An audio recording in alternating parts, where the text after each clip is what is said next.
Buenas gurias, hoje a gente vai ter uma troca enriquecedora sobre tradicionalismo e a gente vai falar das tradições dos anciãos que a Bíblia conta e a gente vai mergulhar também no que a Bíblia nos ensina sobre o que realmente contamina o homem, né? Será que é o que sai ou o que entra pela boca? Então, pega o teu mate aí, bora refletir com a gente, tá? Gurias, para quem quer me acompanhar, a gente vai estar lendo Marcos 7, e essa história também está em Mateus 15, 1, 20, mas o Marcos abrange mais. Então, Marcos 7, vai começar ali no primeiro. Então, só separa aí que nós vamos começar a orar, né? Primeiro. Então, vamos lá. Senhor, obrigado, Senhor, por nós estarmos aqui. Obrigado, Senhor, por cada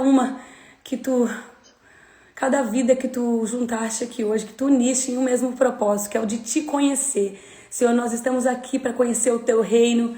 Te pedimos, Espírito Santo, que tu paire nessa reunião, que tu tenha liberdade total para agir aqui, para nos ensinar, para nos exortar, Senhor.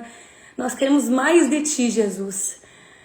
Te peço também, Senhor, que tu abra os nossos olhos, os nossos ouvidos, para que a gente esteja focado no que tu tens para nós hoje. Nós cremos que a tua palavra é viva e eficaz, e ela quem gera ação nos nossos corações e sonda os nossos corações. Então te pedimos, Senhor, que tu nos dê discernimento, porque a gente está para aprender hoje, Senhor, é para abrir os nossos olhos e mudar, Senhor, transformar o nosso interior. Então nós estamos aqui, eis-nos aqui, Senhor, usa nós. Em nome de Jesus te agradecemos, Senhor, por essa bênção. Amém. Amém, gente? Então, gurias, quando eu peguei essa história, eu estava indo para a próxima parábola e eu comecei a folhear e ler ali em Mateus e me apareceu essa história, que ela não é necessariamente uma parábola, ela é um ensino através de parábolas, porque quando a gente for ver aqui na própria palavra, vai dizer que eles pediram para que Jesus lhe explicassem essa parábola. Então mas é mais um ensinamento do que uma história, tá? Então vamos mergulhar ali em Marcos 7. Vamos falar primeiro da tradição, tá? Então, a gente vai começar nosso capítulo com ninguém mais, ninguém menos do que o Marco Velho. Eu não sei se vocês conhecem essa piada. Mas tem um vídeo no YouTube, procure o Marco, procure, tá? Vamos começar pelo Marco. E a gente vai para 7, 1, 5, tá, gurias? De 1 a 5. Oi, Ana. Vamos lá. Quem estiver pronto, ora. Reuniram-se a Jesus os fariseus e alguns escribas, vindo de Jerusalém. E vendo que alguns dos discípulos dele comiam pão com as mãos impuras, isto é, por lavar, parênteses, pois os fariseus e todos os judeus, observando a tradição dos anciãos, não comem sem lavar cuidadosamente as mãos.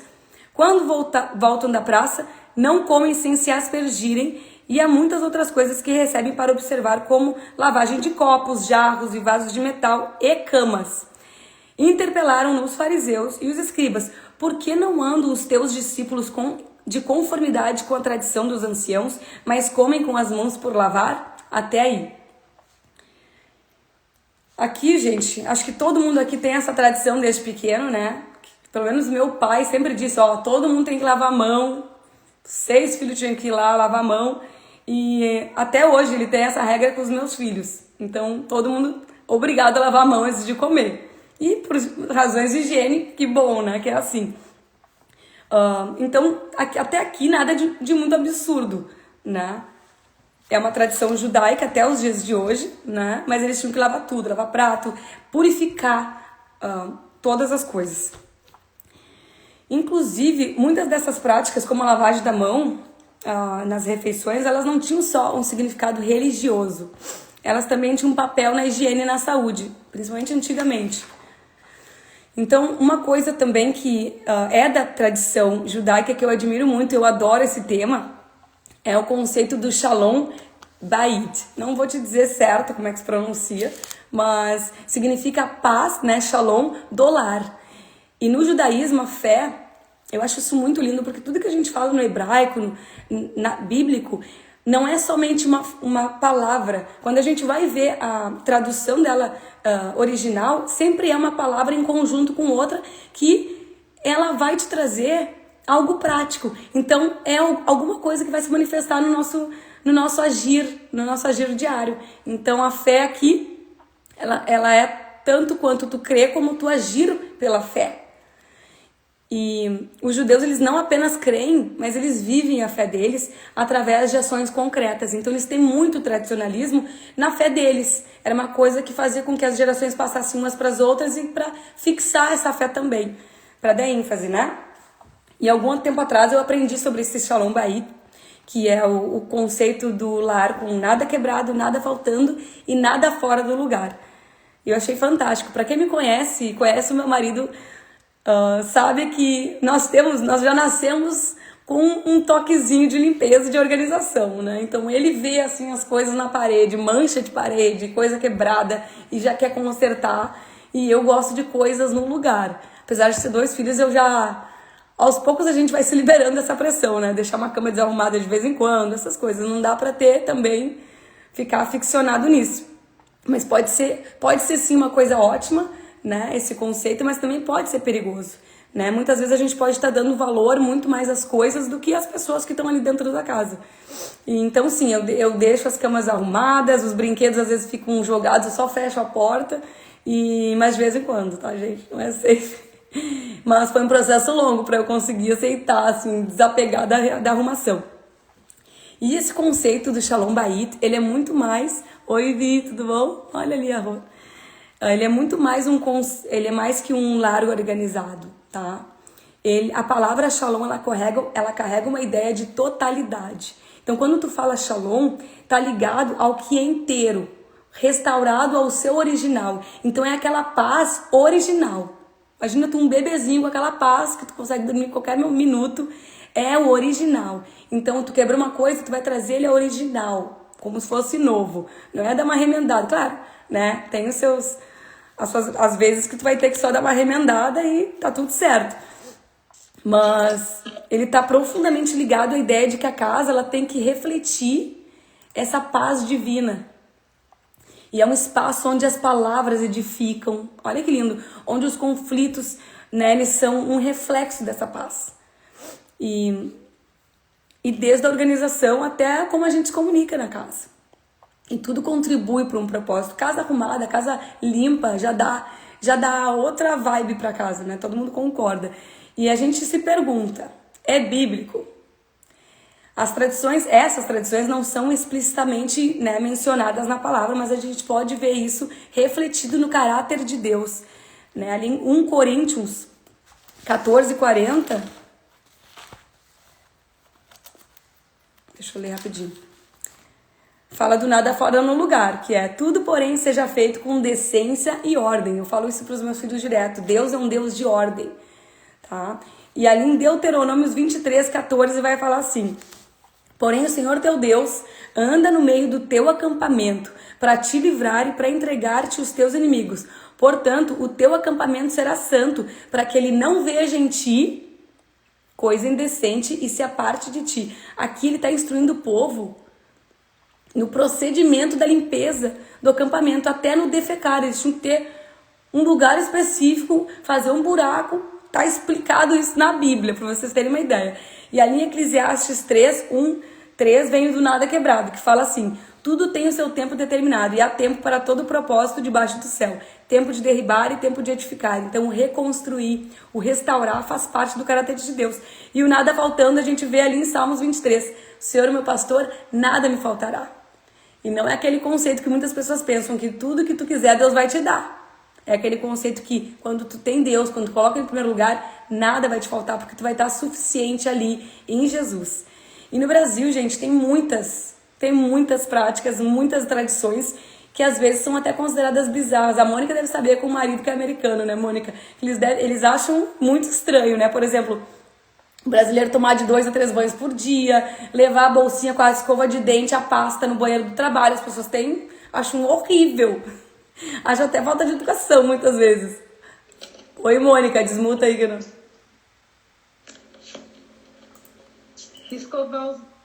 Escovar os dentes depois do almoço, eles não têm esse costume. Não tem. Não tem mesmo. E até o ato, né, de abraçar, de dar beijo. E principalmente no Rio Grande do Sul, né, gente, que a gente dá 3 beijos no Rio Grande do Sul. Eu, quando eu vou beijar alguém, eu já aperto, já seguro o pescoço, já dou um, só para não ter aquela constrangimento, né, tu não sabe quantos vão vir. Mas é difícil, né, a tradição é uma coisa que vem com a gente e que a gente tem orgulho, né, e são regras. Normalmente, o meu pai tem a regra de lavar a mão antes de comer, isso é certo, né? E são passadas de geração para geração. E elas nos identificam, nos trazem um sentido de propósito. Eu adoro falar com eu sou gaúcha, gente, eu não vou negar. Chego aqui, já mando, e aí, gurias, tudo bom? Ah, tem uma gaúcha, vamos tomar chimarrão? Vamos tomar um chimarrão, vem aí. Mas essas raízes, elas nos conectam com algo maior. Com a nossa identidade, com a nossa história familiar, religiosa e nacional. E elas nos lembram de onde é que a gente é, de onde é que a gente veio e nos trazem para perto, né, das nossos familiares também. Tanto é que eu tomo chimarrão todo dia aqui de manhã. Não tem um dia que não saia. Mas, no entanto, gente, é importante a gente refletir até quando uma tradição ela continua sendo boa, né? Que nem a gente leu ali, só para ir acompanhar, a gente está em Marcos 7 e está falando da tradição deles de lavar as mãos, entre outras coisas. Será que é importante e é relevante essas tradições? E o principal, né? Será que é saudável a gente manter algumas tradições?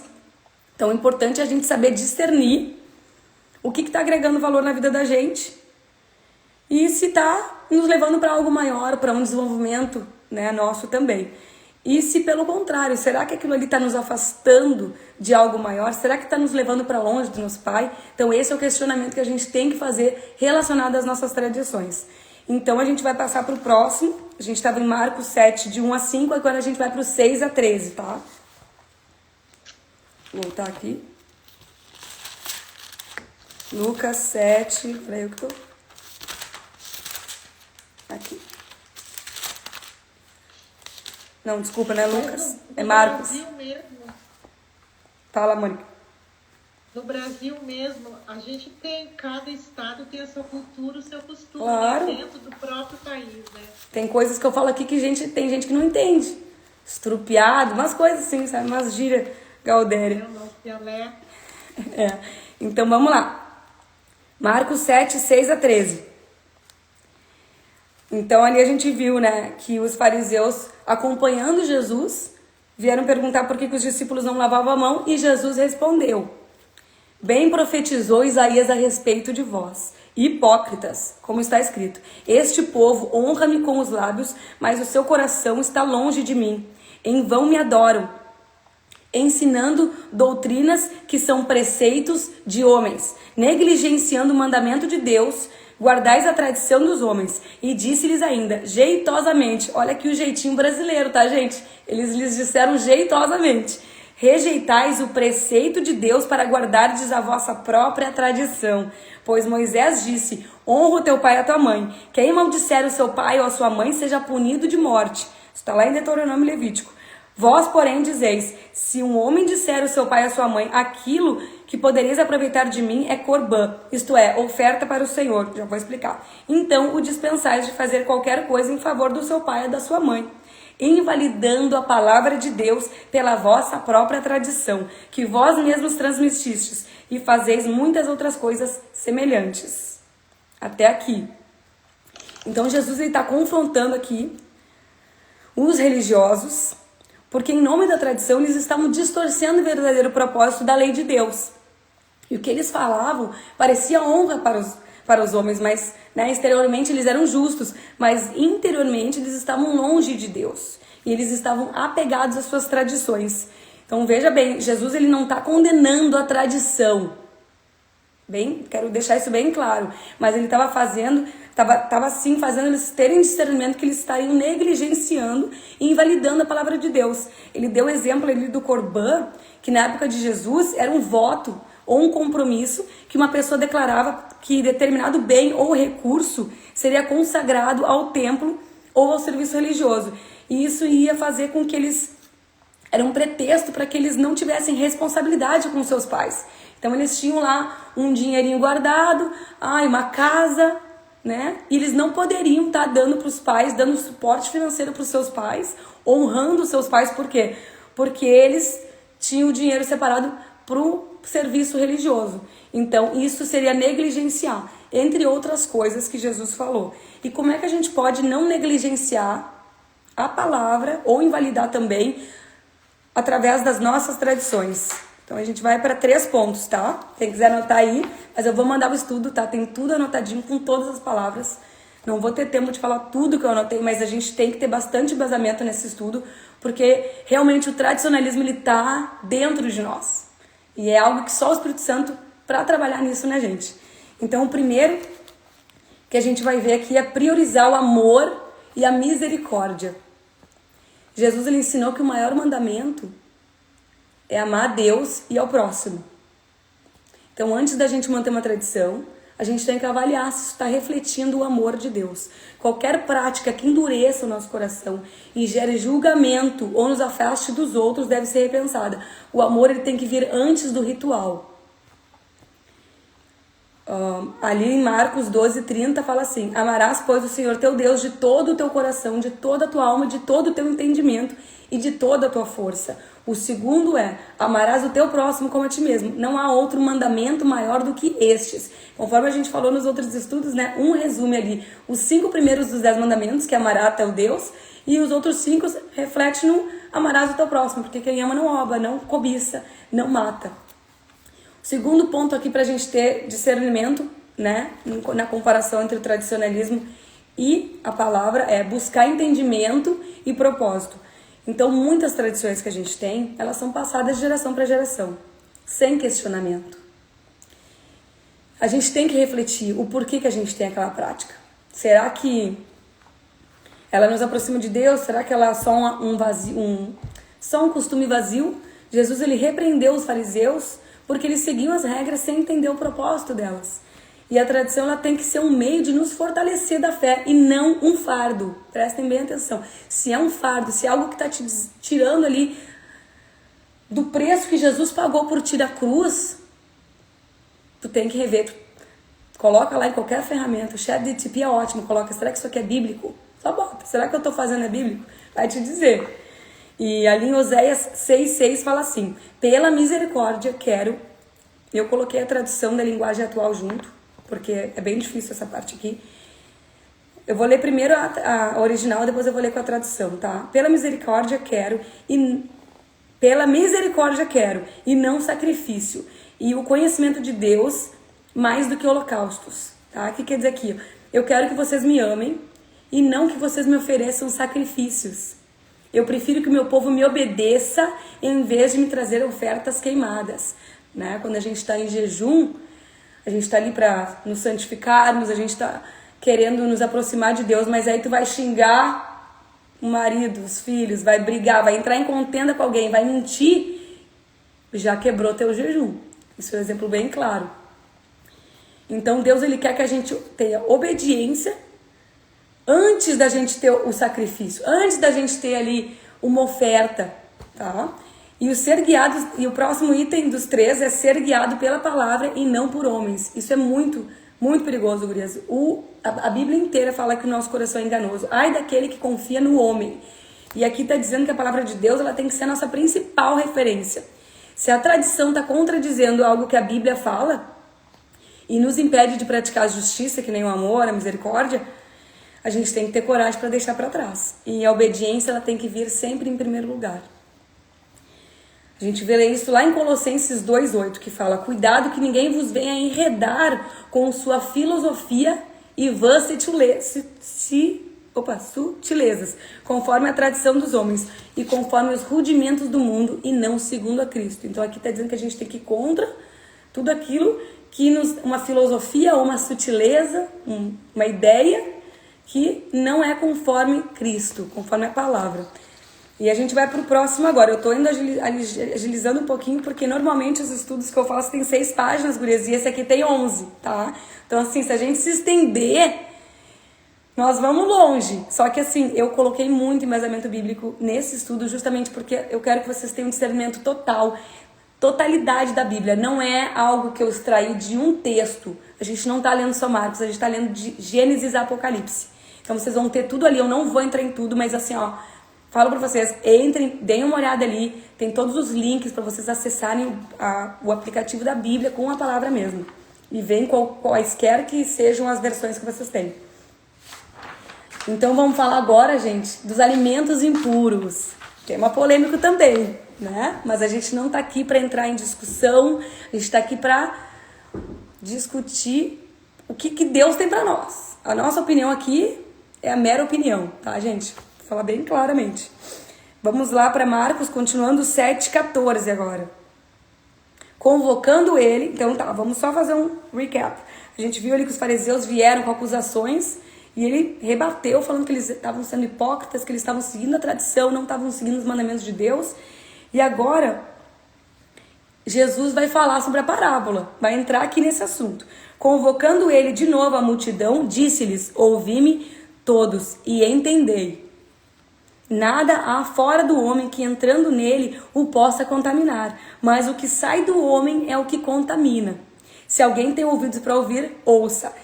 Quando entrou na casa, deixando a multidão, os seus discípulos o interrogaram acerca da parábola. Então aqui ó, a gente viu que os caras que andavam com Jesus faziam um tempinho já, perguntaram da parábola, não tinham entendido. Então lhes disse: assim vós também não entendeis? Não compreendeis que tudo que de fora entra no homem não pode contaminar, porque não entra no coração, mas no ventre, e sai para o lugar escuso? E assim considerou ele puros todos os alimentos. E dizia: o que sai do homem, isto é o que contamina. Então a gente vai só, para quem não conhece ali a lei judaica, as tradições do judaísmo relacionadas à alimentação, eu vou tocar um pouquinho nisso, tá? Por quê? Porque o plano alimentar de Deus, desde o Éden, ele foi evoluindo. A dieta no Éden, o plano original de Deus, acreditem ou não, é vegetariano. E eles tinham plantas e frutos e sementes como sustento. Vocês podem ver isso em Gênesis 1:29. E depois do dilúvio, Deus permitiu o consumo de carne, adaptando a alimentação à nova realidade da terra. Eu recomendo para vocês assistirem um podcast do Rodrigo Silva, que fala sobre Noé. E ele fala, gente, de como era a terra antes do dilúvio. Então, uma das coisas, a vitamina B12, ele diz lá que, com estudiosos, eu achei isso fantástico. A gente, eu não me lembro agora qual era a palavra, mas a gente não precisava consumir a B12, que vem da carne. Ela era produzida pelo nosso corpo, mais ou menos isso. Então, olhem lá, porque eu não vou me lembrar tudo agora. Mas depois que deu o dilúvio, as ervas estavam crescendo também. As árvores também tiveram que voltar ao ciclo inicial.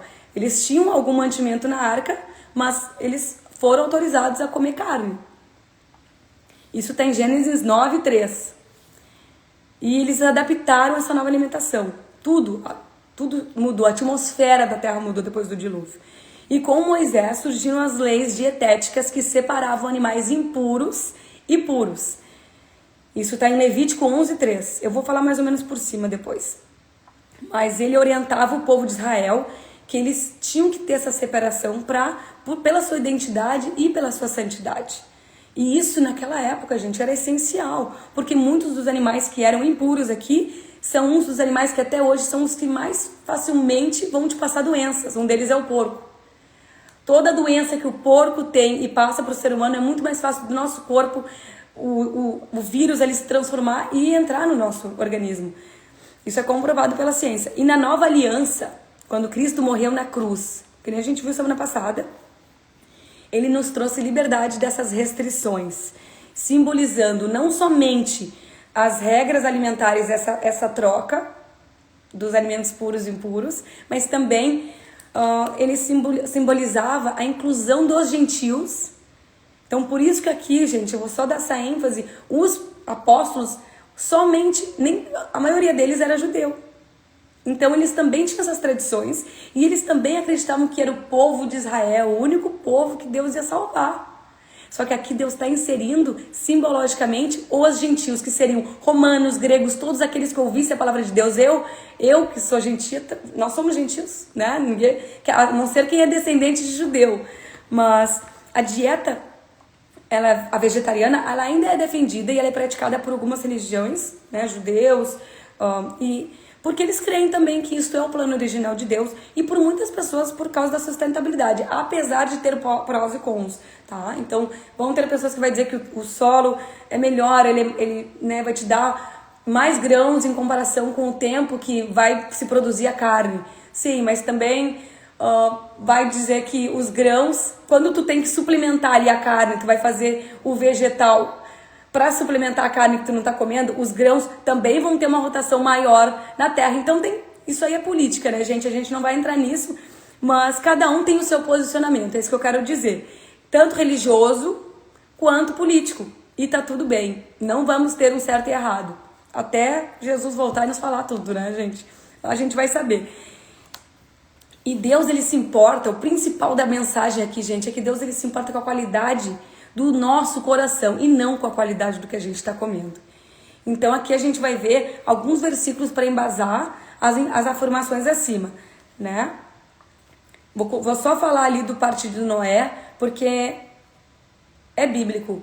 Deus nos aprovar comer carne. Eu, como uma boa tradicionalista gaudéria e gaúcha, não tem como eu virar vegetariana. Eu até aprendi várias receitas com amigas minhas, que eu amo, adventista, elas têm os ministérios dela de culinária, tem o Ministério de Culinária Adventista, e eu participei de vários, gente. Tentei tudo que foi culinária, fiz estrogonofe vegano com molho de castanha, gente, maravilhoso. Mas, né, sempre tem que fazer um churrasco, não adianta. Então a gente vai ali para Gênesis 9, 3, 4. Tudo que se move e vive, servo-usá para alimento, como vos dei a erva verde, tá aqui o mate para quem quer saber, a erva verde, tudo vos dou agora. Carne, porém, com sua vida, isto é, com seu sangue não comereis. Então não poderiam, né, pegar o sangue e comer assim, sem cozinhar a carne. Isso não era permitido. Embora o Antigo Testamento ele tenha muitas leis sobre as carnes limpas e imundas, a permissão de comer carne é clara, com restrições. E alguns exemplos ali, é um texto enorme, gente. Eu não vou ler tudo, que está em Levítico 11. Se vocês lerem todo aquele capítulo ali, vocês vão ver. Mas basicamente, eu vou ler só o início para vocês entenderem. O Senhor deu a Moisés e Arão as seguintes leis para os israelitas. Vocês podem comer carne de qualquer animal que tem casco dividido e que rumina, mas não poderão comer camelos, coelhos selvagens, lebres, pois esses animais ruminam, mas não têm casco dividido. Para vocês, estes animais são impuros. Não poderão comer camelos. Opa, acho que repetiu. Deixa eu ver onde é que tá. Para vocês, o porco é impuro, pois tem o casco dividido, mas não rumina. Né? Então teria ali todo e qualquer peixe que não tem barbatana nem escamas, não poderiam ser comidos. Camarão, também adoro o risoto de camarão. Esses são animais impuros para vocês, não comam deles, mesmo quando eles estiverem mortos, não toquem neles. Não podia nem tocar, tinha que se purificar, tinha que se lavar durante um certo período por ter tocado num alimento impuro. Ó, a Rosane está perguntando sobre a murcila vermelha. Rô, com a nova aliança, aqui quando a gente leu, eu vou trazer de novo, mas ali no capítulo Marcos 7, 19... não é o que entra, porque não lhe entra no coração, mas no ventre, e sai para o lugar escuso, e assim considerou ele puros todos os alimentos. Tá muito claro aqui, gente. No versículo 19 tá muito claro, considerou ele puros todos os alimentos. Então, ao meu ver, a nova aliança, né, até porque hoje em dia a gente tem mais higiene, desconsiderou essas impurezas. O comer porco, né, o comer camarão e tal. Mas isso é um ponto de vista, tá? Eu sempre digo, quando a gente tem dúvida no que a gente está lendo e ouvindo e aprendendo, vamos consultar o Espírito Santo, que ele é o número 1. Não sou eu, Daniela, que vai dizer, quando tu pergunta para Deus e Deus coloca paz no teu coração, esse é o sinal. Então, se tu tem paz, Rô, de comer a murcilha vermelha, né, que também tem o sangue ali, entrega ao Senhor. Né? Saudável, eu vou te dizer que não é. Isso é sério. Todos os embutidos, né, gente? E, no entanto, essas leis elas foram cumpridas no Novo Testamento. E ali em Atos 10, 13, fala de uma ocasião em que Pedro, ele teve uma visão. E eu vou ler para vocês rapidinho. Pedro ouviu uma voz que dizia, Pedro, levante-se, mate e coma. Pedro respondeu, de jeito nenhum, Senhor. Eu nunca comi nenhuma coisa que a lei considera suja ou impura. A voz falou de novo com ele, não chame de impuro aquilo que Deus purificou. Isto aconteceu 3 vezes. Em seguida, a coisa que parecia um lençol foi levada de volta para o céu. Esse lençol foi colocado diante dele com todos os alimentos impuros. também era uma simbologia de que os gentios, não os judeus, poderiam agora ser aceitos, né? E que também as restrições alimentares foram revogadas. Mas isso é muito utilizado para contra-argumentar, que também é um simbologismo dos gentios, porque Pedro, se vocês lerem a história de Pedro, eu amo Pedro, né, gente? Eu amo Pedro. Ele no início teve muita resistência para aceitar os gentios. Imagina, tudo mudava. A partir do momento que Jesus pagou os pecados na cruz, agora todo mundo pode ser salvo, né? Os judeus fazem tanto, trabalham tanto, têm tantas tradições a seguirem, tantas regras e leis, e aí simplesmente por acreditar, né? Então Pedro, ele até com Paulo, ele teve pegou um ranço do Paulo lá em Atos, mas aos poucos Deus foi tratando isso nos próprios apóstolos. E aqui, gente, em Romanos 14 fala assim, isso aqui eu quero ressaltar para vocês, o porquê que não é uma questão política, não é uma questão é uma questão de ponto de vista e de discernimento espiritual. É um mistério revelado pelo Espírito Santo para cada um de nós. Aí em Romanos 14 vai falar assim: acolhei ao que é débil na fé, porém, não para discutir opiniões. Um crê que de tudo pode comer, mas o débil come legumes. Não estou chamando ninguém de débil, tá, gente? Eu estou lendo a Bíblia. Quem come, não despreze o que não come. E quem não come, não julgue o que come, porque Deus o acolheu. Quem és tu que julgas o servo alheio? Para o seu próprio Senhor está em pé ou cai, mas estará em pé, porque o Senhor é poderoso para o suster. Então deve estar fazendo uma referência das coisas, das propriedades da carne, que, né, não tem que ter muita diligência para te seguir uma dieta vegetariana. Então, comer só vegetais, essas coisas, tu tem que ter um conhecimento nutricional para te poder colocar tudo aquilo que a carne te proporciona, né, no lugar da proteína da carne, da B12 e tudo mais. Outra coisa, um faz diferença entre dia e dia, outro julga iguais todos os dias. Cada um tem a opinião bem definida em sua própria mente. Então aqui, gente, não é o que eu tô falando. Vamos estudar com o Espírito Santo, vamos falar com ele, e ele vai definir, e tu tem que ter isso definido na tua mente. Se tu não tem, vai atrás para ter discernimento disso. Busca esse entendimento. Quem distingue entre dia e dia, para o Senhor o faz. E quem come, para o Senhor come. Porque dá graças a Deus. E quem não come para o Senhor, não come e dá graças a Deus. Porque nenhum de nós vive para si mesmo, nem morre para si. Porque se vivemos, para o Senhor vivemos. Se morremos, para o Senhor morreremos. Quer pois vivamos ou morramos, somos do Senhor. Romanos 14, de 1 a 8. Olha que lindo isso aqui, gente. Ele ensina sobre a liberdade cristã, indicando que a gente não tem que julgar os outros pelas escolhas deles. Sejam carnes, sejam legumes, seja dia, seja vestimenta. E esses versículos, eles mostram a transição do Antigo para o Novo Testamento, com a permissão para comer carne, que foi mantida, e com as novas interpretações de pureza e santidade. E aqui eu quero só dar um parênteses muito importante, gente. Talvez o que Deus queira não seja tanto o que a gente coma, não é sobre o que a gente está comendo, é sobre como a gente vive, né? A gente tem que comer e fazer tudo que a gente faz com gratidão, responsabilidade e compaixão. E buscar um equilíbrio entre usufruir da criação e cuidar... buscar um equilíbrio entre usufruir da criação e cuidar dela. Pode ser um reflexo do amor e do respeito do Criador, né? Então, a natureza, ela é perfeita. Mesmo quando a gente tem uma intoxicação alimentar. Meu marido teve uma intoxicação alimentar na Índia, gente. Ele vai expelir aquilo. Tu pode passar mal, pode ter horrores de consequências por tu ter comido algo que está intoxicado, que não foi feito com certa higiene, porém aquilo ali vai ser expulso do teu corpo. Sei que seja veneno, né, gente? E também pode ser a longo prazo, porque a gente está consumindo hoje, que lá pra frente a gente vai ter inflamação, dores nas juntas, tudo que a gente come hoje, que a gente não tem discernimento, pode sim ocasionar danos mais pra frente, assim como a intoxicação pode ser lenta, pode ser longo prazo. Eu quero que vocês tenham esse discernimento. E para vocês, pra gente ter ali uma base, eu peguei bases bíblicas de como a gente vai ter esse discernimento. Então, biblicamente, como é que a gente tem esse cuidado de higiene, né, e cuidado com o que a gente está consumindo?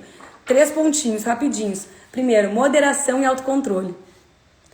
né? A gente tem que comer em proporções adequadas e manter um peso saudável para promover o equilíbrio nutricional e a prática da temperança, que são frutos do Espírito Santo. Provérbios 25:16 fala assim: achaste mel? Come apenas o que te basta, para que não te fartes dele e venha vomitá-lo. Lindo, né, gente? Outro ponto, comer alimentos naturais e integrais. Uma dieta rica em alimentos integrais, como frutas, vegetais, grãos e proteínas magras, está associada a menor risco de doenças crônicas. Ou seja, né, a gente vai buscar ali no que Deus passou para nós. Em Gênesis 1:29 fala assim: eis que tenho-vos dado todas as ervas que dão semente, ou seja, ervas, sementes, e se acham na superfície da terra, e todas as árvores que há fruto, que dê semente, isto vos será para mantimento. Então Deus já nos deu ali, ó, uma diversidade de nutrientes já desde o Éden. Isso é o plano dele, que a gente tenha um equilíbrio.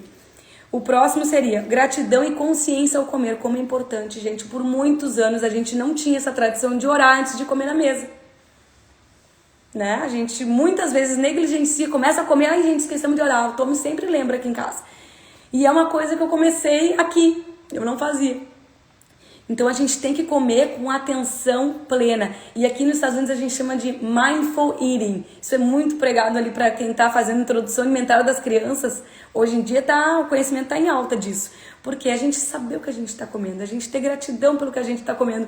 Então muitas mulheres falam, eu até assim, não sou tanto dessas pedagogas, desses ensinos que falam assim, ai, tu tem que estar ali e ter um amor com a comida. Eu acho meio romântico demais, tá, gente? Porque se tu não gosta de brócolis, coitado do brócolis. Eu gosto, hoje eu gosto, nunca gostei quando era criança. Mas esse mindful eating é tu ter discernimento ao comer, tu ter amor pela comida, tu aproveitar, largar o telefone. E eu falo muito com os meus filhos, desde que eu comecei a introdução alimentar, uma coisa que eu faço, que eu amo, é eu explicar o que cada alimento tá te dando. Porque quando a gente começa a cozinhar, que a gente começa a ver e dar valor pro que a gente tá comendo. Ah, essa carne aqui tem vitamina B12. Ah, o peixe tem ômega 3. O que nos dá o brócolis, mãe? Proteína. O Tommy até hoje, ele pega... A gente tá risada que ele pega o moranguinho e fala assim, isso aqui é proteína, mãe. Eu falei assim, não, meu, isso aí é antioxidante, falando essa semana com as minhas irmãs no telefone. O que o moranguinho faz de bom? Ele libera todas as toxinas do organismo, ele faz emagrecer, é uma benção. Mas a gente sempre tá falando sobre isso. Eu não tenho nada de nutricionista, gente. Eu era criança chata que não comia salada. Podem perguntar pra minha mãe. Não, me pagavam pra comer alface, eu não comia. Hoje, gente, eu não coloco nada, é pura alface. Como se eu estivesse comendo grama. Não gosto, nunca vou gostar, eu acho. Claro que o molhinho do Olive Garden ajuda, tá? Mas parei com essa prática. Muito industrializado. Então ali, 1 Timóteo 4:13-5 fala assim. Onde começou? Os alimentos que Deus criou para serem recebidos com ações de graça, pela palavra de Deus e pela oração, é santificado. Então tudo que a gente vai comer, esses tempos, eu não sei se eu falei pra vocês na live anterior, mas tinha uma mulher que foi numa tribo de índio. Falei, não falei? Que ela todos os dias ela orava antes de comer. E no final, quando ela foi embora dessa tribo, o cacique lá chegou para ela e falou assim, eu quero conhecer esse Deus. Eu achei demais isso. Quero conhecer esse teu Jesus que tu tanto fala, que tu tanto ora. E ela, mas por que, né? Repentinamente, quando eu tô indo embora, porque todos os dias a gente dava uma dosezinha de veneno na tua comida. E no último dia a gente colocou uma dose assim mortífera. E tu tá viva até agora. Gente do céu. E isso é real, testemunho real, gente.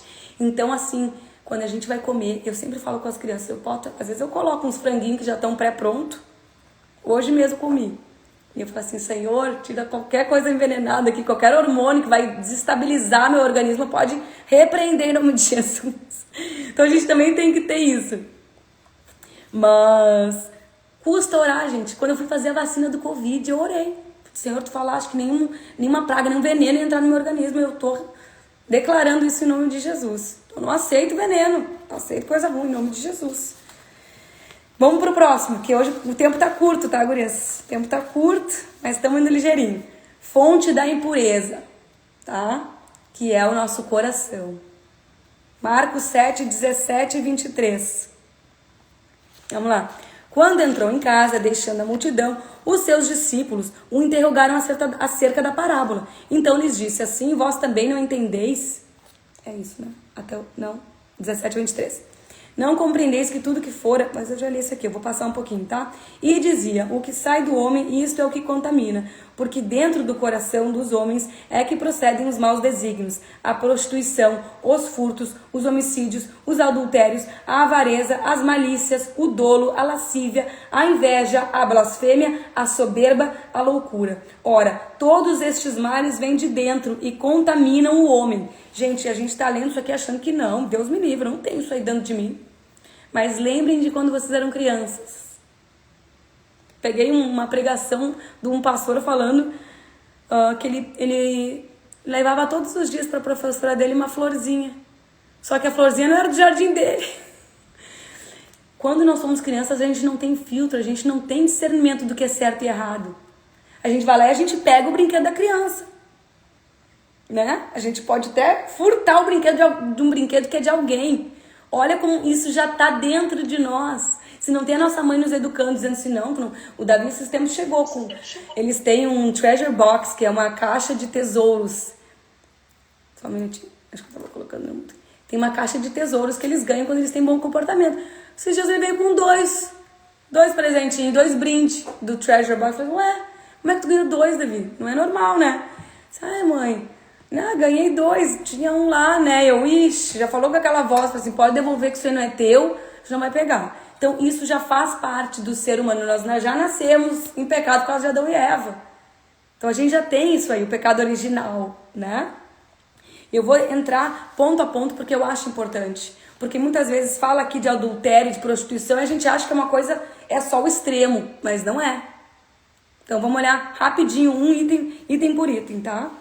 Então, a lista de Jesus, ela tem atitudes, sentimentos, que elas realmente são como se fossem toxinas para o nosso organismo. Sim, porque hoje se descobriu que o câncer não é só do que tu come, das práticas que tu tem, também é do que tu guarda. Então, tudo aquilo que está dentro de ti, ele gera algo, amargo, ressentimento. Então, tudo que está aqui, gente, a gente tem que descontaminar, para que a gente não venha vir ter doenças, não só pelo que a gente tem de alimentação, de consumo, mas também pelo que a gente consome e a gente guarda, tá? E vamos lá. Os maus pensamentos. Pode ser considerado o quê? Ansiedade. Preocupações a gente tem. Não vem me dizer que não tem, que uma hora no teu mês, no teu dia, tu vai ter um pouquinho de ansiedade, o que tem que fazer, tudo que tu tem pra fazer. Gente, é certo, né? O excesso de preocupações, ele pode gerar ansiedade e depressão, afetando o sistema imunológico. A gente fica gripado com mais facilidade, pega herpes, pega tudo que é doença de autoimune, né? Infecção urinária, tudo isso aí é a imunidade baixa, é o estresse. Eu tenho herpes, infelizmente, quando eu vim para os Estados Unidos me deu herpes, quando eu fiz meu TCC me deu herpes. É hormonal, é da TPM, é do que for, gente. Quando eu tô estressada, graças a Deus não é tão frequente, né? E ali eu vou botar uma palavrinha só para vocês terem referência. Provérbios 12, 25. A ansiedade do coração do homem o abate, mas a boa palavra o alegra. Então a gente fica triste quando a gente está ansioso, a gente baixa a imunidade, baixa a nossa guarda, inclusive espiritualmente, nas nossas orações. A ansiedade distrai a gente para que a gente não se posicione espiritualmente. Próximo, adultérios e prostituições. Relacionamentos destrutivos podem levar a gente a culpa, estresse emocional e até problemas físicos. Né, doenças sexualmente transmissíveis. Que praga horrível que é isso, né? E ali, gente, quando fala em adultério, não é somente tu trair o teu esposo, é tu trair a confiança de um amigo, e também é adulterar, biblicamente, significa adorar outros ídolos, outros deuses. Então ali em Tiago, amo o livro de Tiago, são 5 capítulos, quando tiver um tempinho lê, tô lendo com meu marido. Tiago 4:4. Adúlteros e adúlteras, não sabeis vós que a amizade do mundo é inimizade contra Deus? Portanto, qualquer que quiser ser amigo do mundo constitui-se inimigo de Deus. Então, tudo que a gente colocar ali em primeiro lugar, que pegue o lugar de Deus, tu vai estar dando lugar de honra para quê? Para o mundo, para as coisas do mundo, prazeres, tudo que, né, doce em excesso, glutonarias, né? Meu lugar é Deus, Deus condena esse tipo de coisa. Mas vamos lá, homicídios e ódio. Sentimentos de ódio e de vingança. Libera o quê? Cortisol, adrenalina. Gente, tu não emagrece se tu tiver cortisol acelerado no teu sangue. Tinha uma amiga minha que falava que Só de olhar para a comida ela já engordava. Por quê? Porque o cortisol acelerava. A produção de cortisol no nosso corpo não deixa com que a gente elimine as toxinas e os açúcares. Então o estresse engorda. E prejudica o coração também, né? Aumentando a pressão arterial. E as mágoas e os ressentimentos, elas estão associadas à tensão muscular e processos inflamatórios. E a gente vai lá para Mateus 5:21, que fala assim: ouviste o que foi dito aos antigos, não matarás. Matar alguém é uma coisa muito séria, né? Mas olha aqui, presta atenção. Quem matar está sujeito a julgamento. Eu, porém, vos digo, todo aquele que, sem motivo, se irar contra o seu irmão está sujeito a julgamento. E quem proferir um insulto ao seu irmão estará sujeito ao julgamento do tribunal. Quem lhe chamar tolo, vai chamar alguém de tolo, gente, está sujeito ao inferno do fogo.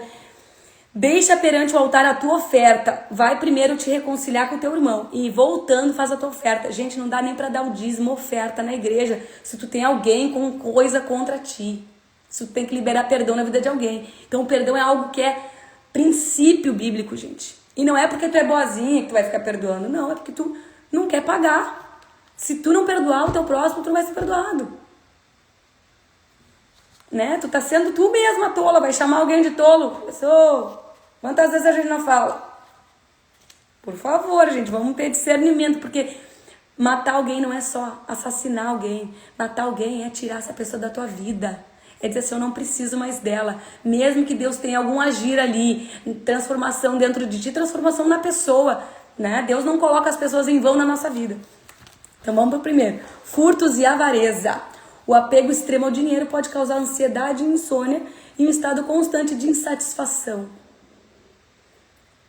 1 Timóteo 6,10, porque o amor do dinheiro é a raiz de todos os males, e alguns nesta cobiça se desviaram da fé e a si mesmos se atormentam com muitas dores. Gente, está aqui a consequência de tu dar tanto valor pro dinheiro. Tu mesmo está te acrescentando dores e dolo. A bênção do Senhor enriquece e não acrescenta dores, e se é de Deus, se esse emprego aí que está te dando prosperidade, que está te dando tudo que tu quer, não está te gerando só riquezas, mas também dolo, estresse, cargas nos ombros, repensa. Vamos pro próximo. Engano e hipocrisia. Viver uma vida dupla, né? Pode dar estresse crônico e desgaste mental. Inveja e soberba. A comparação constante com os outros, alta hoje em dia, gera frustração, depressão e baixa autoestima. Tristeza profunda e desamparo. Estão ligados a disfunções imunológicas e doenças crônicas. Provérbios 14:30. Coração em paz dá vida ao corpo, mas a inveja apodrece os ossos. Literalmente, gente. Nos enfraquece. Doença crônica apodrece os ossos. A Bíblia é bem clara. A Bíblia já sabe tudo ali da nutrição, das doenças e tudo. Já estava lá antes de ser descoberto. E por último, o que eu acho mais importante, blasfêmia e loucura. A rebeldia espiritual, ela é a falta de conexão com Deus e ela traz um vazio existencial. E no contexto bíblico, blasfemar vai muito além do que simplesmente falar palavras irreverentes ou desrespeitosas contra Deus e contra o próximo. Praguejar, né? Falar palavrão, falar mal de alguém que tem unção para estar ali, tem que ter muito discernimento. Marcos 3:28 fala assim: em verdade vos digo que todos os pecados serão perdoados aos filhos dos homens e as blasfêmias quanto quer que pronunciem, mas qualquer que blasfemar contra o Espírito Santo nunca obterá perdão, mas será réu de um pecado eterno. Gente, é muito sério isso aqui. A blasfêmia contra o Espírito Santo é o único pecado que não tem perdão. Mas o que é isso, gente? O que é blasfemar contra o Espírito Santo? Porque é bem difícil tu ter esse entendimento, né? É distorcer a verdade de Deus, é manipular os ensinamentos sagrados para enganar ou confundir os outros e a ensinar algo falso em nome de Deus, levando os outros a acreditarem em algo que não é bíblico. Então Deus me ajude no que eu estou fazendo aqui, que tudo que eu falar, Senhor, Espírito Santo, que é da minha carne, que seja esquecido por todo mundo, seja apagado, porque a gente tem que estar debaixo do Espírito. Quem tem que estar ministrando aqui é o Espírito, não somos nós. E tudo que eu falar aqui, gente, vocês têm que bater com a Bíblia. Por isso que esse estudo tem 11 páginas. 12, eu acho que são 12. que vocês podem ir lá e podem ver um por um. E ali em Apocalipse, gente, olha o poder aqui da palavra. 13, tá? Eu adoro, gente, porque Apocalipse é difícil de entender, mas quando tu bate com algo que é de fácil compreensão, abre a nossa mente. Apocalipse 13, 1, 5 a 6. Vi emergir do mar uma besta, que tinha 10 chifres e 7 cabeças. E sobre os chifres 10 diademas e sobre as cabeças nomes de blasfêmia. Foi-lhe dada uma boca que proferia arrogâncias e blasfêmias e autoridade para agir 42 meses. E abriu a boca em blasfêmias contra Deus, para lhe difamar o nome e difamar o tabernáculo, a saber, os que habitam no céu. Aqui está falando do anticristo. Então, se tu quer te aprofundar, Apocalipse 13. E está dizendo que a besta aqui blasfemava. É a principal característica da besta, é a blasfêmia. E, gente, eu fui buscar a fundo sobre essas 7 cabeças que tinham os 7 chifres. E esse versículo ele descreve essa besta simbólica, que é uma representação do poder maligno e da opressão associado ao anticristo e os seus seguidores. Então a gente vai ver ali os 7 itens que seriam também identificados como, algumas vezes as 7 cabeças seriam 7 poderes, 7 governos, tá? Isso, onde é que eu botei isso? Só pra eu dar uma olhadinha aqui. E até falou ali quais eram os governos. Tinha Egito, agora eu não vou me lembrar de todos, não sei por que não tá aqui mais. Mas tinha os 7 governos que oprimiram o povo de Deus. Começou ali pelo Egito, teve a Babilônia, teve o Perso, Mido-Persas, teve o Império Romano, né, que na época de Jesus era o império que estava ali oprimindo e perseguindo os cristãos, e tem um governo futuro, que vou dizer para vocês, é a unificação de governos. Tá? Então estejam alertas, porque Deus e o Espírito Santo está falando aqui. Quando começaram a ouvir unificação de governos, seriam o último. Tá? Nós já passamos pelo... O último foi o romano, no caso, para nós. Então aqui, as 7 blasfêmias. Biblicamente falando, vou dizer de novo, gente, não é nada que é minha opinião. Tá? É blasfêmia de acordo com a Bíblia. E tá toda a palavra ali para vocês revisitarem. Primeira blasfêmia, atribuir a si mesma divindade. Este é o Deus dos últimos tempos. Nós mesmos, a gente se coloca em primeiro lugar, as nossas tarefas, as nossas agendas, antes de orar, antes de estar mergulhado na palavra, antes de conhecer o nosso Pai, de ter relacionamento com Ele. Isso também pode ser os governos que se consideravam como deuses. O faraó do Egito, ele era Deus na terra, né? Isso é uma forma grave de blasfema. E também imperadores romanos, eles mandavam tudo, eles eram o governo mais poderoso do mundo. Então eles se consideravam deuses, isso é blasfêmia, tá? E esse comportamento ele desafia diretamente a soberania de Deus e toda a criação. Então ali em Êxodo 20, 10 mandamentos. Não terás outros deuses diante de mim, inclui tu mesmo. Isaías 45, profeta Isaías do Antigo Testamento. Eu sou o Senhor e não há outro, além de mim não há Deus. Daniel 5:23, profeta Daniel. Quem sendo homem se exalta está se fazendo igual a Deus. Então, gente, muito explícito aqui. O segundo, profanar o nome de Deus, blasfêmia. O uso de palavras irreverentes e desrespeitosas que continuamente ofendem a santidade de Deus, refletem uma atitude de desprezo pela sua autoridade. Isso inclui tentar desacreditar a sua presença e desvirtuar o plano de salvação por meio de falsas acusações ou blasfêmias contra a sua santidade. Aqui, gente, um exemplo claro é quando tem uma pessoa que é ungida. Quando Davi, ele já tinha ali sido ungido como rei, porém antes dele tinha o rei Saul, que já estava entregue. Ele não tinha mais a presença de Deus. E Davi várias vezes teve a oportunidade de matar Saul. Ele dizia, quem sou eu para ferir o ungido do Senhor? Quando Deus usa alguém para pregar, quando alguém está usando alguém para ser pastor, e a gente começa a falar mal dessa pessoa, sem ter discernimento, sem poder julgar o coração dele, que nem Deus julga, a gente está blasfemando. Então cuidem quando vocês falarem de lideranças, porque todo governo, a Bíblia diz, foi dado por Deus. Inclusive a gente tem que orar pelos nossos governantes. A gente tem que orar, a gente não deve ficar falando mal, questionando por que votaram, sabe? É um tópico difícil, tá? De engolir, mas a gente tem que orar. Porque Deus, gente, Ele é soberano. Se ele quiser que isso mude, ó, é um estalar de dedos. Em Apocalipse a gente já dizia que ia ficar difícil nos últimos dias. A gente já tinha que estar esperando o rolo grosso acontecer. Êxodo 20, 10 mandamentos. Não tomarás o nome do teu Deus em vão. Então falar assim, falar por falar o nome de Deus. Outra coisa, Mateus 12. Se alguém disser algo contra o Filho do Homem, será perdoado, mas quem blasfemar contra o Espírito Santo não será perdoado. Aquilo que a gente falou antes. Terceira blasfêmia. E esse é quase na conclusão, tá, gente? Rejeitar a soberania divina, que a gente já tá no tempo. Então, se vocês quiserem ficar comigo, fiquem, por favor. Se não, olhem lá, eu tô colocando no YouTube todos os estudos. E vem e volta depois. Rejeitar a soberania divina. A soberania divina é a tentativa do maligno de distorcer a natureza de Deus e tomar o lugar dele. Prestem atenção. Tomar o lugar de Deus, Deus na terra. Negar a Trindade e a soberania absoluta de Deus reflete um desejo de diminuir a sua autoridade e a sua obra redentora. A Trindade é o Pai, o Filho e o Espírito Santo. Para quem está aqui, são considerados um. Tem muitas religiões que consideram Jesus apenas um profeta. Jesus é Deus, é divino. A Bíblia toda atesta isso. Eu não vou poder ler tudo, tá, gente? Porque só há um Deus. Ou também, gente, distorcer a salvação através de Jesus como único mediador. Jesus, ali em 1 Timóteo 2,5 fala, porque é só um Deus e um só mediador, que é o intermédio de Deus e os homens. Jesus, homem. O único que a gente pode pedir intercessão é Jesus, porque é ele que pagou todos os nossos pecados na cruz e nos dá o direito, tá?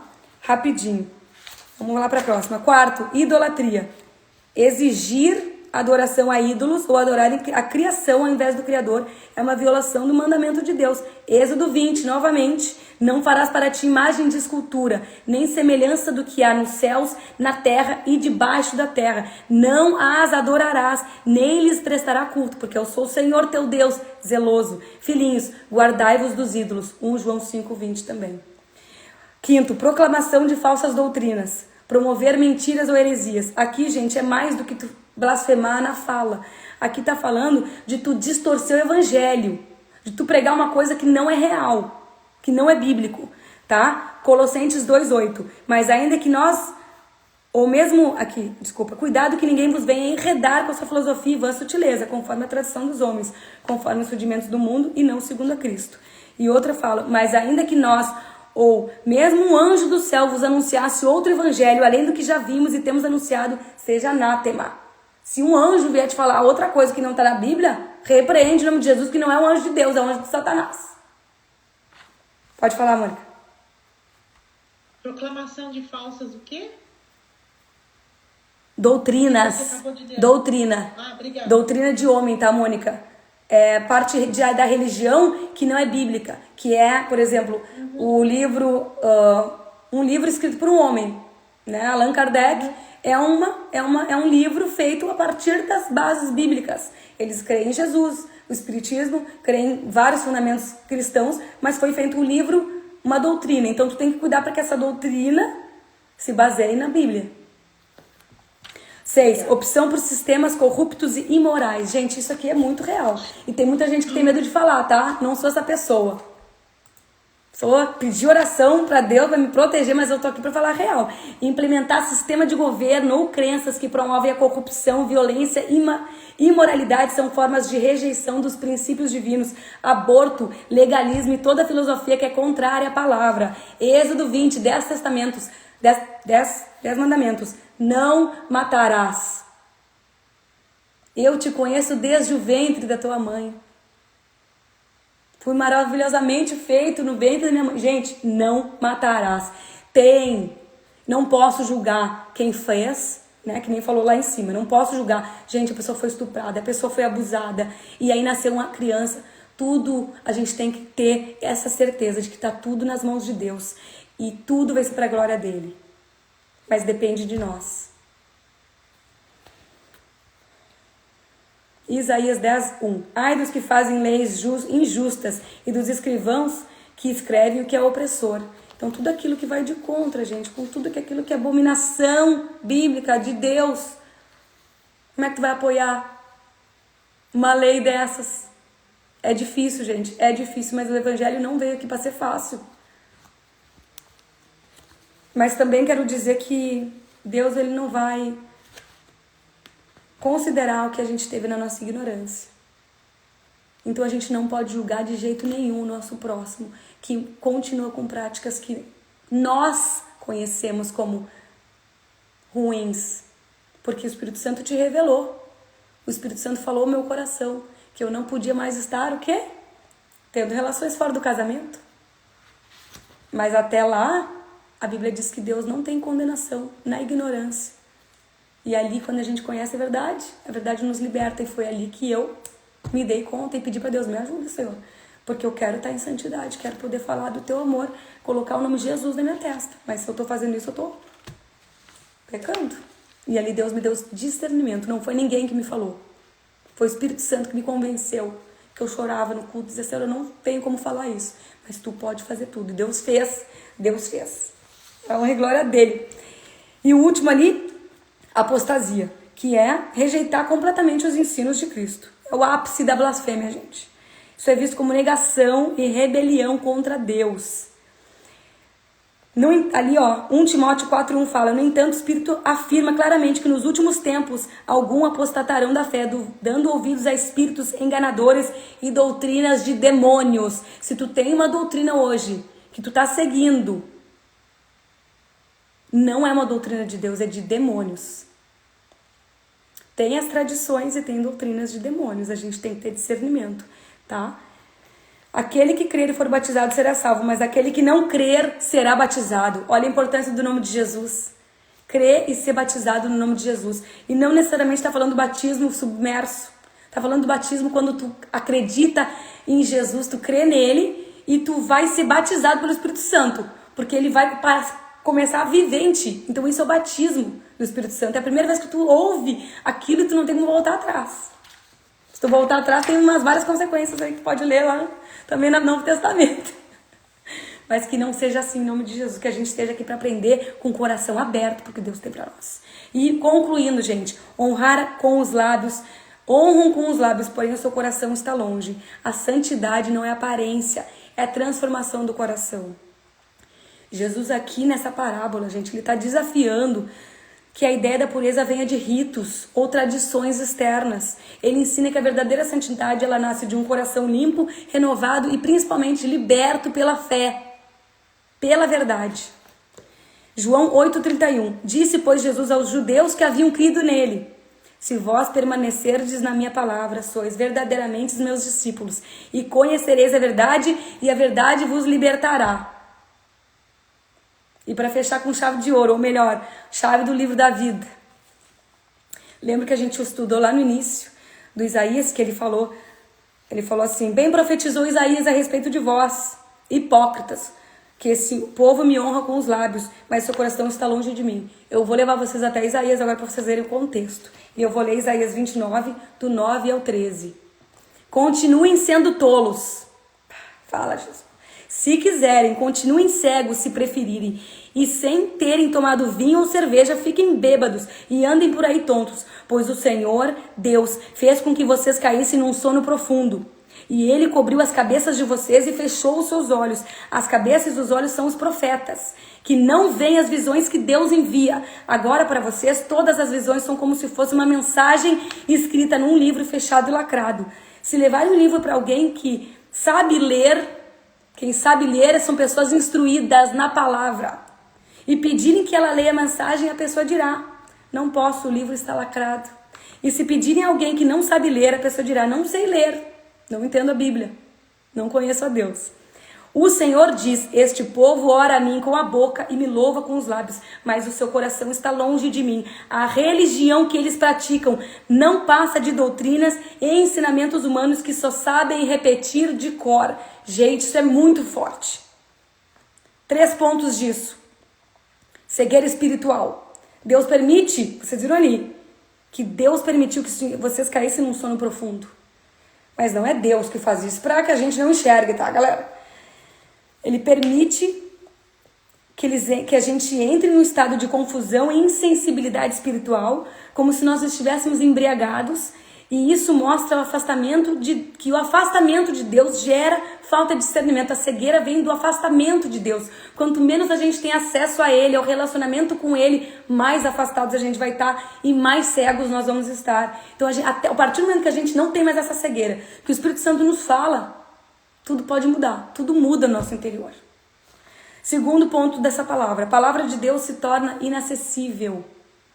O livro lacrado representa a mensagem de Deus, a palavra, o conhecimento. E por causa da dureza do coração, se torna incompreensível para aqueles que deveriam entendê-las. Aqui está falando de mestres, profetas e sábios, pastores, padres, sacerdotes. Se torna inacessível. Então diz aqui que as pessoas vão ir para essas pessoas e dizer assim, ó, me lê o que está na palavra. Eles vão dizer assim, o livro está selado. E ou vão perguntar para quem não tem esse conhecimento, não é um mestre da lei, vai dizer, olha, eu não sei ler a Bíblia. Quantas vezes a gente escuta isso, gente? Tem 1000 versões. Hoje em dia, pergunta para a pessoa, olha, não entendo nada da Bíblia. Gente, pega lá, nova linguagem atual, nos dias de hoje. É a Bíblia para adolescentes, a gente diz. Mas até para velho também, para idoso também. Porque é muito difícil de ter essa compreensão, gente. Não quer comprar essa Bíblia? Eu digo, primeira vez que você vai comprar uma Bíblia, compra essa daí. NTHL. É essa que é a melhor. Até alguns versículos aqui eu coloquei ela porque é mais fácil de compreensão. E a terceira, religião vazia e mecânica. O maior problema não é a falta de rituais, mas a falta de um coração sincero. O povo ali honrava Deus com os lábios, mas o coração estava longe. E eles só repetiam ensinamentos humanos sem verdadeira devoção. Eu não estou dizendo, gente, que as tradições que nós temos e carregamos de pai para filho não são valorosas para Deus. Eu estou dizendo que o que não é bom é aquela que não tem devoção, que é aquela que é feita por obrigação. Então prestem atenção, principalmente no tempo que se antecede a Páscoa, que muitos estão fazendo comprometimentos com Deus, jejuando. Isso é uma prática protestante, né, de todas as religiões, mas não pode ser obrigatório, porque Deus quer que a gente tenha um relacionamento todo ano. Ele não separou um mês do ano pra gente fazer jejum. Ele tem essa expectativa. Me perguntem de jejum, gente. Eu comecei a fazer mais, assim, fazem uns 1 ano, 2 anos pra cá. Não fazia antes, não tinha discernimento de jejum. E é um assunto que eu amo, sabe? Que tá moldando a minha vida, tá moldando o meu caráter. Mas a gente tem que ter devoção. Então, uma amiga que eu amo muito me perguntou, Dani, a quaresma, como é que a gente faz? Né? E eu, católica, nunca fiz quaresma, né? Quando eu era católica. E aí eu fui pesquisar um pouco e falei, Grace, tu faz a quaresma com todo o teu coração. A gente faz com o coração, Deus vai honrar. Deus está vendo o nosso sacrifício. Deus é um pai amoroso, Ele vê que a gente quer se aproximar dEle. Como é que Deus não vai honrar isso?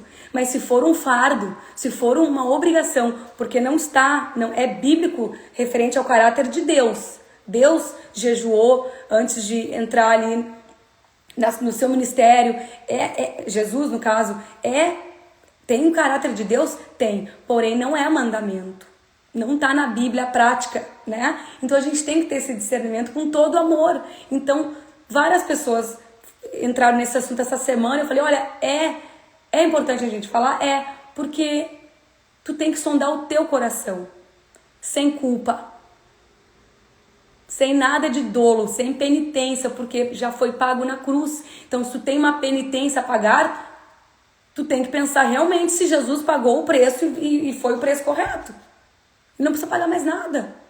Então tem que ser algo para Deus, com o coração total entregue. Não tô aqui para julgar a prática, tá? Tô aqui para dizer que tudo que a gente faz, todos os nossos tradicionalismos, tem que ser com o coração voltado para Deus, não para o que vão pensar.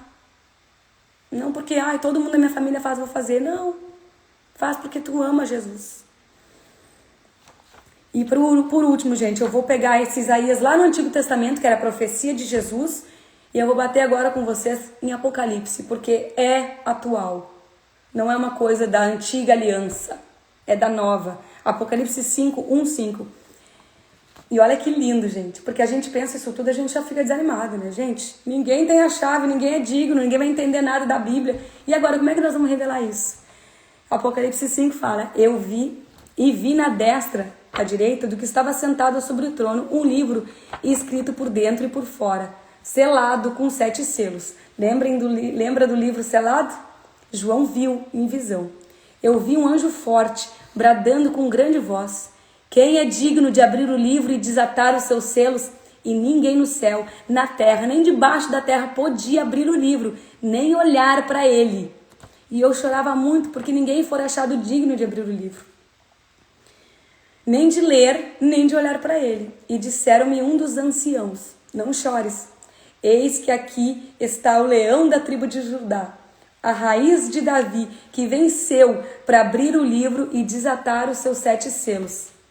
Apesar de Isaías estar escrevendo um livro selado, inacessível, não tem inacessível ao entendimento humano, devido à incredulidade e rebeldia do povo, Apocalipse ele nos traz uma revelação gloriosa. Cristo, o leão de Judá, é digno de abrir os selos e desvendar os mistérios de Deus. Só Cristo, com ele, gente, a gente pode compreender plenamente o plano divino de redenção. E ele, na sua totalidade, na sua autoridade e graça, nos conduz para aquilo que ele quer nos revelar. E o impossível se torna possível. Então, gente, que essa certeza nos inspire a buscar mais profundamente a sua palavra. Porque se tu quer abrir hoje o livro selado, que muitos não sabem ler, que muitos não conseguem abrir, porque dizem que está lacrado, que não era pra gente ter Bíblia em casa. Antigamente, né? Quantas pessoas não tinham Bíblia? Era privilegiado. Quem era privilegiado tinha Bíblia. Não está mais selado. Jesus, ele nos deu a chave através do sacrifício dele. E hoje a gente pode orar a Deus, ao Espírito Santo, para que ele nos revele, para que a gente entenda. E só ele, gente, vai revelar os mistérios. Não sou eu, Daniela, que estou aqui te falando tudo que eu te falei.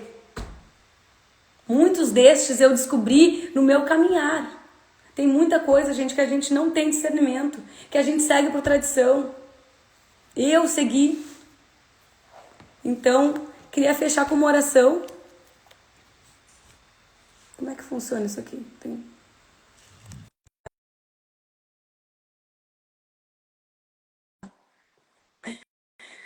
Mas, gurias, nós passamos do tempo, não vou conseguir abrir para comentários, mas, assim, é um tema muito profundo, que requer muito mais do que um estudo bíblico.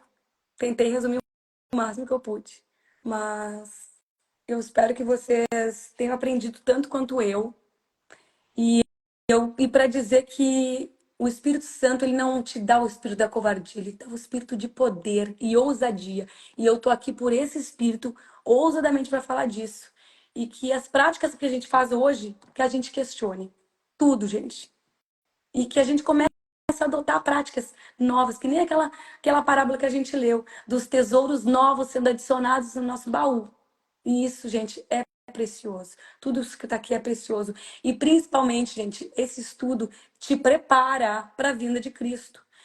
E ele virá. Soberano em poder, ele virá. E o reino nele está, né? Ele virá. Então a gente tem que saber quais são as características da blasfêmia. O que a gente tem que estar discernindo, que caminho que a gente vai escolher. Isso é muito importante. Então, espero que vocês tenham gostado. Os guris não chegaram ainda, então eu vou abrir um pouquinho, vou fazer uma oração. Aí vou despedir quem quiser sair, porque a gente fica na papagaiada e o pessoal quer sair, não sabe se dá tchau, se fica, se vai ou se racha, né? Então vamos orar, tá, gente? Senhor, nós te agradecemos pela revelação que nós tivemos através do teu Espírito Santo, Senhor. Que somente o que vem de ti, Senhor, a gente tire vantagem, a gente coloque em prática, Senhor. Senhor, abre, Senhor, quaisquer cegueira que tem aqui hoje. Tira as escamas dos nossos olhos. Nós sabemos que o processo de tirar as escamas, Senhor, ele é lento. Mas hoje a gente recebeu uma enxurrada de revelações, Senhor, da tua palavra. Que a gente possa, Senhor, submergir, Senhor, para águas profundas, para que a gente cresça, Senhor, e nos aperfeiçoemos, para que a gente possa estar mais perto do teu reino, para que nós tenhamos discernimento e posicionamento espiritual, para reivindicar, Senhor, essa coroa que nos vai ser dada, Senhor, que tu disseste, para que a gente possa habitar nas moradas que tu tens preparado, Senhor. Eu rejeito e repreendo qualquer seta maligna que queira tirar, Senhor, a tua sabedoria do nosso coração. Nós colocamos, Senhor, no nosso coração e não na nossa mente, porque nós queremos viver pelos teus princípios, viver, Senhor, com todo o nosso coração, com todo o nosso entendimento, toda a nossa força, Senhor, debaixo do temor do Senhor. Nós queremos te conhecer, Senhor, nós queremos estar perto de ti. Então abre, Senhor, os nossos olhos e os nossos ouvidos. Nós aceitamos, Senhor, que a tua palavra é viva e eficaz, Senhor. E aquele que começou a obra de cumprir na nossa vida, que tu nos revele o que tu tens para nós, que cada vez mais nós estejamos aos teus pés para te conhecer e para declarar, Senhor, todas essas promessas que tu tens para nós. Te agradeço por cada pessoa que entrou aqui nessa live, que entrou nesse estúdio, que vai ver essa live um dia, Senhor. Senhor, que tudo, Senhor, que tu disseste seja confirmado pelo Espírito Santo, Senhor. Traz confirmação, que não seja só o que eu estou falando aqui, Senhor, mas que tu abra, Senhor, os olhos, trazendo uma confirmação. Que eles venham ouvir a tua voz, Senhor, em nome de Jesus, que é o bom pastor, Senhor. E a gente vai reconhecer essa voz, porque essa voz é inigualável, é única, Senhor, e é soberana na nossa vida. Não deixe, Senhor, que nenhuma outra voz, que nenhuma outra doutrina de homem, Senhor, que nem mesmo nosso coração venha impedir de que a tua palavra seja absorvida, que a tua semente cresça, Senhor. Nós cremos que tu és soberano e tu tens o poder para fazer essa semente germinar e dar muito fruto, Senhor. Nós te agradecemos e honramos o teu nome acima de todo nome, em nome de Jesus. Amém, gente? Vamos despedir de quem quer ir. Obrigada por estarem aqui. Desculpa, o tempo passou, mas Deus é fiel, né, gente? Deus é bom. Então, vamos com Deus. Quem quiser ficar aqui, a gente vai estar no Whats. Vou dar um tchauzinho aí pro Insta. Fiquem com Deus, gente. Beijo, Rô.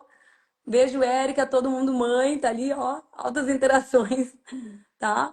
Obrigada por estarem aqui com a gente e sigam as tradições que estão ali, que vai dar tudo certo, né? Beijo.